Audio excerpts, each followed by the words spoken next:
Hello and welcome to Trojan Talk. I'm your host, Aaron Taylor. We'll be learning about a scary exhibition at the Johnson Center for the Arts right now, and my guests today are Vicki Pritchett and Walter Black from the Johnson Center. Thanks both of you for being here today. Thank you for having us, Aaron. And as I mentioned, kind of a scary themed exhibition you've got going on. Tell us a little about what's going on at the Johnson Center. Yes. We discovered that here in Troy, Alabama, one of our local physicians, Robert Gillum from out at Sarah, has a wonderful collection of face jugs and historic face jugs, and Walter can tell you a little bit more about that.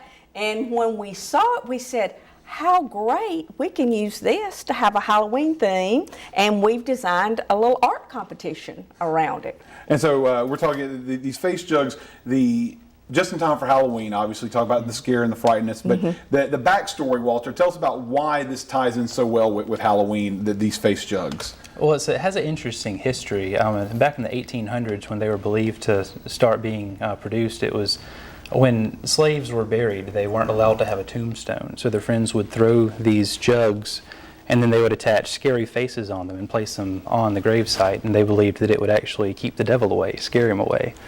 And so, and we're talking jugs made out of pottery, clay jugs. Out of clay, yes. About the size of, you always see the cartoons of the moonshine jugs, right? Something like that. Exactly. But then, they originally started out for that purpose, but they kind of transitioned later on, right? How did it transition? Well, then they kind of moved into people put things in them that they didn't want children to get to, like alcohol and I think even poison sometimes. The child would look at that and be scared and not want to get into what was inside of there. And so now the jugs, they have these faces, and they've become a bit of a collectible here. And it started, you said, as you mentioned, back in the 1800s, but it's gone on since then, right? They still produce them. So talk about the production of it and how it's changed, or what we're looking at nowadays in production of it. Sure. Well, now potters, it's hard to compete with the production level of what the world churns out. And since there's that difficulty in selling your work when it looks very similar to what's widely produced, they've started adding gestures to them and faces, and that gives them a lot more character and a lot better chance of actually selling your work. And about how many pieces are we looking at this exhibit? It should be over 20 pieces, and they will be on display in the main gallery at the Johnson Center.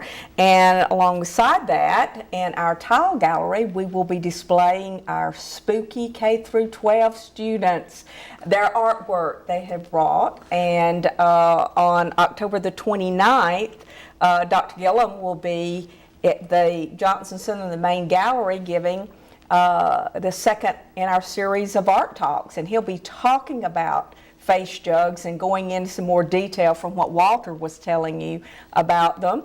And we'll be presenting our contest winners. We'll have ribbons and some prizes for these artists. Because we haven't really talked about that. So this K through 12 students, tell me exactly what they're doing and what brought this about, getting them involved with this.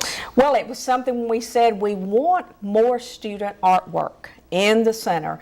And so when we discovered the face jugs and that we could use them, I mentioned to Walter, let's do a student art competition, and Walter can tell you a little bit about what the teachers have decided to do. So what are they going to do about this, translating from face jugs to something that kids can do? Right. Well, clay's a hard medium to work with for the kids. So what they're doing is kind of a found object, working with paper plates and adding on paper mache and painting it. So it's a kind of a two-dimensional with still a three-dimensional aspect.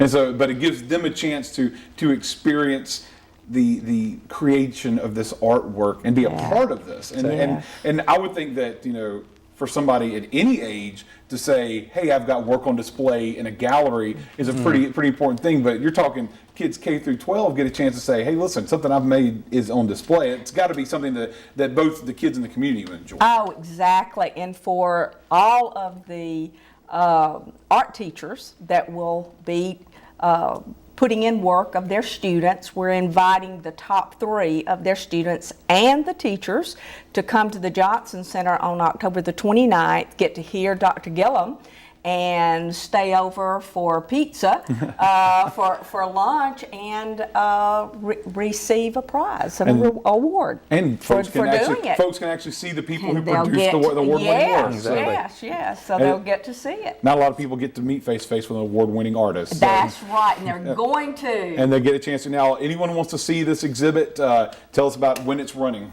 It opens October the 29th and will be on display through November the 5th. November the 5th? Yes, they're at the Johnson Center. And if anybody wants to go to Johnson Center, how can they find you?